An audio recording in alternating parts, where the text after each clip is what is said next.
Radhika Kannada blogs. ಎಲ್ಲರೂ ಹೇಗಿದ್ದೀರಾ? Hope ನೀವು ಸೂಪರ್ ಆಗಿದ್ದೀರಾ ಅಂತ ನಾನು ಕೂಡ ಚೆನ್ನಾಗಿದ್ದೀನಿ. ನೀವಿನ್ನ ನನ್ನ ಚಾನೆಲ್ ನ ಸಬ್ಸ್ಕ್ರೈಬ್ ಮಾಡಿಲ್ಲ ಅಂದ್ರೆ ಬೇಗ ಬೇಗ ಸಬ್ಸ್ಕ್ರೈಬ್ ಮಾಡಿ. ಇವತ್ತಿನ ಬ್ಲಾಗ್ ನ ಸ್ಟಾರ್ಟ್ ಮಾಡೋಣ ಬನ್ನಿ. ಇವತ್ತೇನ್ ಸ್ಪೆಷಲ್ ಮಾಡ್ತಾ ಇದ್ದೀನಿ ಅಂತ ಅಂದ್ರೆ ಇಡ್ಲಿ ಸಾಂಬಾರ್ನ ಮಾಡ್ಬೇಕು ಅನ್ಕೊಂಡಿದೀನಿ. ಇಡ್ಲಿ ಬರುತ್ತಾ ಇಲ್ವೋ ಗೊತ್ತಿಲ್ಲ, ಯಾಕಂದ್ರೆ ನಾನು ಒಂದೇ ಒಂದು ಸಣ್ಣದೊಂದು ಪಾತ್ರೆ ತಗೊಂಡ್ ಬಂದಿದ್ದೀನಿ. ಅದ್ರಲ್ಲಿ ಆಗತ್ತಾ ಇಲ್ವಾ ಅಂತ ಗೊತ್ತಿಲ್ಲ, ಫಸ್ಟ್ ಟೈಮ್ ಟ್ರೈ ಮಾಡ್ಬೇಕು.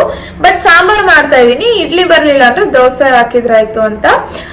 ಸಾಯಂಕಾಲ ಇಡ್ಲಿ ಸಾಂಬಾರ್ ಯಾಕೆ ಮಾಡ್ತಾ ಇದ್ದೀನಿ ಅಂತ ಅಂದ್ರೆ ನಂಗೆ ಬೆಳಗ್ಗೆ ಒಂದ್ ಸ್ವಲ್ಪನೂ ಟೈಮ್ ಸಿಗಲ್ಲ. ಇವ್ರು 7 o'clock ಹೋಗ್ಬಿಡ್ತಾರೆ. ಸೊ ಬೆಳಗ್ಗೆ ನಾನು ಇಡ್ಲಿ ಎಲ್ಲ ಮಾಡೋದಕ್ಕೆ, ಸಾಂಬಾರ್ ಎಲ್ಲ ಮಾಡೋದಕ್ಕೆ ಟೈಮೇ ಸಿಗಲ್ಲ. ನಾನು ಇಲ್ಲಿ ಬಂದ ಮೇಲೆ ಆಕ್ಚುಲಿ ನಾನು ಮೋಸ್ಟ್ ಮಿಸ್ ಮಾಡ್ಕೊಂಡಿದ್ದು ಅಂದ್ರೆ ಇಡ್ಲಿ ಸಾಂಬಾರ್. ನಂಗೆ ತುಂಬಾ ಇಷ್ಟ ಇಡ್ಲಿ ಸಾಂಬಾರ್. ಬಟ್ ನಂಗೆ ಇಲ್ಲಿ ಪಾತ್ರೆ ತಗೊಂಡ್ ಬಂದಿರ್ಲಿಲ್ಲ ಅಂತ ನಾನು ಮಾಡೇ ಇರ್ಲಿಲ್ಲ. ನೋಡಿ, ಇದೊಂದೇ ಒಂದು ಪ್ಲೇಟ್ ಇದೆ ಇಡ್ಲಿದಷ್ಟೇ, ಚಿಕ್ಕದು. ಸೊ ಇದ್ರಲ್ಲಿ ಬರತ್ತಾ ಇಲ್ವಾ ಗೊತ್ತಿಲ್ಲ ಇಡ್ಲಿ. ನಾನು ಎದ್ರಲ್ಲಿ ಮಾಡ್ಬೇಕು ಅಂತ ಗೊತ್ತಾಗ್ತಿಲ್ಲ. ಸೊ ನಾನು ಈ ತವದಲ್ಲಿ ಇಟ್ಟು ಇದನ್ನ ಕ್ಲೋಸ್ ಮಾಡಿ ಇದ್ರಲ್ಲೇ ಮಾಡ್ಬೇಕು ಅಂತ ಅನ್ಕೊಂಡಿದೀನಿ. ನೋಡೋಣ, ಬಂದ್ರೆ ಸರಿ. ಇಲ್ಲ ಅಂತಂದ್ರೆ ಏನ್ ಮಾಡಕ್ಕಾಗಲ್ಲ, ನಾನು ಏನದು ದೋಸೆ ಮಾಡ್ಕೊಂಡು ತಿನ್ಬೋದು. ಬಟ್ ಸಾಂಬಾರ್ ಅಂತೂ ಮಾಡ್ತೀನಿ. ಸೊ ನಾನು ರೀಸೆಂಟ್ ಆಗಿ ಆಕ್ಚುಲಿ ಎಲ್ಲ ಮಸಾಲ ಎಲ್ಲ ಹುರ್ಕೊಂಡು ಸಾಂಬಾರ್ ಮಾಡೋದನ್ನ ಕಲ್ತಿದ್ದೀನಿ. ಅದನ್ನ ನಿಮ್ಗೂ ಕೂಡ ಹೇಳ್ತೀನಿ. ಸೊ ನೀವು ಈ ತರ ಮಾಡಿದ್ರೆ ನಿಮ್ಮ ಇಡ್ಲಿ ಸಾಂಬಾರ್ ಏನಿರುತ್ತೆ ಅದು ಸಖತ್ ಟೇಸ್ಟಿ ಆಗುತ್ತೆ. ಸೊ ಏನೆಲ್ಲ ಇಂಗ್ರೀಡಿಯೆಂಟ್ಸ್ ಇದೆ ಅಂತ ತೋರಿಸ್ತೀನಿ ಬನ್ನಿ. ಇಲ್ಲಿ ನೋಡಿ, ಇದು ಕಡಲೆಬೇಳೆ ಎಲ್ಲ ಒಂದೊಂದು ಸ್ಪೂನ್ ಅಷ್ಟು ತಗೊಂಡಿದ್ದೀನಿ ಅಷ್ಟೇ. ಇದು ಕಡಲೆಬೇಳೆ, ಇದು ಜೀರಿಗೆ, ಮತ್ತೆ ಇದು ಕೊತ್ತಂಬರಿ ಕಾಳು, ಮತ್ತೆ ಒಂದು ಸ್ಪೂನ್ ಅಷ್ಟು ಸ್ವಲ್ಪ ಮಾತ್ರ ಮೆಂತೆ ಕಾಳನ್ನ ತಗೊಂಡಿದ್ದೀನಿ. ಮತ್ತೆ ಒಂದ್ 4 ಕೆಂಪು ಮೆಣಸಿನ್ಕಾಯಿ, ಕರಿಬೇವು, ಮತ್ತೆ ಉದ್ದಿನ ಬೇಳೆ ತಗೊಂಡಿದ್ದೀನಿ. ಇದು ಕರಿ ಮೆಣಸಿನ್ಕಾಳು. ಅಷ್ಟೇ ಐಟಮ್ಸ್ ತಗೊಂಡಿರೋದು. ನಾನು ಇದನ್ನ ಮರ್ತೆ ಬಿಟ್ಟೆ, ಒಂದ್ ಎಲೆ ಬಿರಿಯಾನಿ ತಗೊಂಡಿದ್ದೀನಿ, ಮತ್ತೆ ಒಂದು ಚಕ್ಕಿ, ಮತ್ತೆ ಒಂದ್ ಸ್ವಲ್ಪ ಬೆಳ್ಳುಳ್ಳಿನ ತಗೊಂಡಿದ್ದೀನಿ. ಇದೆಲ್ಲಾನು ಒಟ್ಟಿಗೆ ಹಾಕೊಂಡಿದ್ದೀನಿ.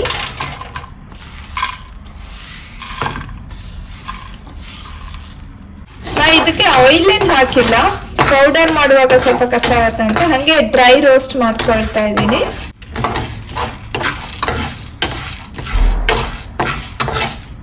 ಸ್ಮೆಲ್ ಎಷ್ಟು ಘಮ ಘಮ ಅಂತ ಬರುತ್ತೆ ಗೊತ್ತಾ. ಒಂದ್ ಸ್ವಲ್ಪ ಸಿಮ್ಮಲ್ಲಿ ಇಟ್ಟೇನೆ ಮಾಡಿ, ಇಲ್ಲ ಅಂದ್ರೆ ಅದು ಹೊತ್ತೋಗ್ಬಿಡತ್ತೆ. ಇಲ್ಲಿ ನಾನು ಆಲ್ರೆಡಿ ಬೇಳೆನ ಕುದ್ಸಕ್ಕಿಟ್ಟಿದ್ದೆ. ಒಂದು ಉಳ್ಳಾಗಡ್ಡಿ, ಒಂದ್ ಸ್ವಲ್ಪ ಕ್ಯಾರೆಟ್, ಒಂದ್ ಸ್ವಲ್ಪ ಕರಿಬೇವು, ಒಂದು ಟೊಮ್ಯಾಟೊ ಹಾಕಿ ಇಟ್ಟಿದ್ದೆ. ತೊಗರಿ ಬೇಳೆ ಯೂಸ್ ಮಾಡಿದೀನಿ, ಮತ್ತೆ ಒಂದ್ ಸ್ವಲ್ಪ ಕಡಲೆಬೇಳೆನೂ ಹಾಕಿದ್ದೆ.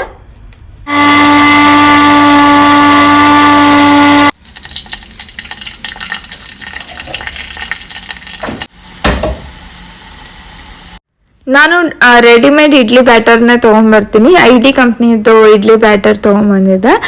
ದುಬೈಯಲ್ಲೂ ಕೂಡ ಅದು ಸಿಗತ್ತೆ, ಇಂಡಿಯಾದಲ್ಲೂ ಸಿಗತ್ತೆ. ಇದು ಇಂಡಿಯನ್ ಬ್ರ್ಯಾಂಡ್. ನಿಮ್ಮ ಮೋರ್ ಅಥವಾ ಡಿಮಾರ್ಟ್ ಅಲ್ಲೆಲ್ಲ ಸಿಗ್ಬೋದು, ಚೆಕ್ ಮಾಡಿ. ಇಡ್ಲಿ ಪಾತ್ರೆಗೆ ಒಂದ್ ಸ್ವಲ್ಪ ಆಯಿಲ್ ಎಲ್ಲ ಹಾಕಿ ರೆಡಿ ಮಾಡಿದ್ದೆ. ಇವಾಗ ಇದು ಇಡ್ಲಿ ಹಾಕ್ತಿದ್ದೆ. ಏನಪ್ಪಾ ಇದು, 1 ಸ್ಪೂನ್ ಹಿಡಿತಿಲ್ಲ, ಅದು ಅಷ್ಟು ಹಾಫ್ ಸ್ಪೂನ್ ಅಷ್ಟೇ ಬ್ಯಾಟರ್ ಹಿಡಿತಾ ಇತ್ತು. ಇಷ್ಟೇ ಹಾಕೊಂಡ್ ಕೂರೋದು ಅಂತ ಸ್ವಲ್ಪ ಅನಿಸ್ತಾ ಇತ್ತು. ಬಟ್ ಭಯ ಇತ್ತು ಆಕ್ಚುಲಿ ನಂಗೆ, ಇಡ್ಲಿ ಬರುತ್ತಾ ಇಲ್ವಾ ಅಂತ. ಇಲ್ಲಿ ಒಂದು ತವಾ ತಗೊಂಡು ಅದಕ್ಕೆ ತಳಗಡೆ ನೀರ್ ಹಾಕ್ಬಿಟ್ಟು ಇಡ್ಲಿ ಪಾತ್ರೆ ಇಟ್ಟು ಒಂದು ಪ್ಲೇಟ್ ನ ಮುಚ್ಚಿದೀನಿ. ಅದಾಗೋವರೆಗೂ 1 ಕಪ್ ಟೀ ಕುಡಿಯೋಣ ಅಂತ ಟೀ ಕುಡಿದೆ. ಇವಾಗ ನೋಡೋಣ ಆಗಿದ್ದೇನಾ ಇಲ್ವಾ ಇಡ್ಲಿ ಅಂತ. ನೋಡಿ, ಪರ್ಫೆಕ್ಟ್ ಆಗಿ ಬಂದಿದೆ. ಬಟ್ ಸ್ವಲ್ಪ ಟೈಮ್ ಕನ್ಸ್ಯೂಮಿಂಗ್ ಅನ್ಸ್ಬೋದು ಅಷ್ಟೇ, ಯಾಕಂದ್ರೆ ಚಿಕ್ಕದಲ್ವಾ ಇದು. ಒಂದು 2 ಇಡ್ಲಿಗೆ ಆಗುವಷ್ಟು ಬ್ಯಾಟರ್ ಅಂತ ಹೇಳ್ಬೋದು ಅಷ್ಟೇ. ಇದಿಷ್ಟು ಇಡ್ಲಿ ಏನಾಗಿದೆ, ಇದಿಷ್ಟು ಇಡ್ಲಿ ಆಲ್ಮೋಸ್ಟ್ ಲೈಕ್ 1-2 ಇಡ್ಲಿ ಆಗುವಷ್ಟು ಬ್ಯಾಟರ್ ಅಷ್ಟೇ. ಬಹಳ ಟೈಮ್ ತಗೊಳಲ್ಲ ಇದು. ನಾನು 1 ಮಿನಿಟ್ ಅಷ್ಟೇ ಅನ್ಸತ್ತೆ. 1 ಮಿನಿಟ್ ಅಲ್ಲಿ ಅದು ಆಲ್ರೆಡಿ ಕುಕ್ ಆಗಿತ್ತು. ನೀರೆಲ್ಲ ಒಂದ್ ಸ್ವಲ್ಪ ಈ ತರ ಹಾಕ್ಬಿಟ್ಟು ಮೇಲೆ ಈ ತರ ಪ್ಲೇಟ್ ಇಟ್ಟು ಈ ತರ ಕ್ಲೋಸ್ ಮಾಡಿದೀನಿ. 1 ಮಿನಿಟ್ ಆದ ತಕ್ಷಣನೇ ನಾನು ತೆಗಿತಿದ್ದೆ. ಅಷ್ಟರಲ್ಲೇನೆ ಅದು ಪರ್ಫೆಕ್ಟ್ ಆಗಿ ಕುಕ್ ಆಗ್ತಾ ಇತ್ತು.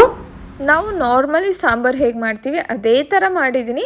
ಆದರೆ ಮನೆಯಲ್ಲೇ ಈ ಥರ ಮಸಾಲ ಎಲ್ಲ ಹುರ್ಕೊಂಡು ಮಾಡೋದ್ರಿಂದ ಒಂದು ಒಳ್ಳೆ ಟೇಸ್ಟ್, ಫ್ರೆಶ್ ಆಗಿರುತ್ತಲ್ವ, ಟೇಸ್ಟಿಯಾಗಿ ಅನಿಸುತ್ತೆ ಮತ್ತು ಸ್ಮೆಲ್ಲು ಚೆನ್ನಾಗಿ ಬರುತ್ತೆ.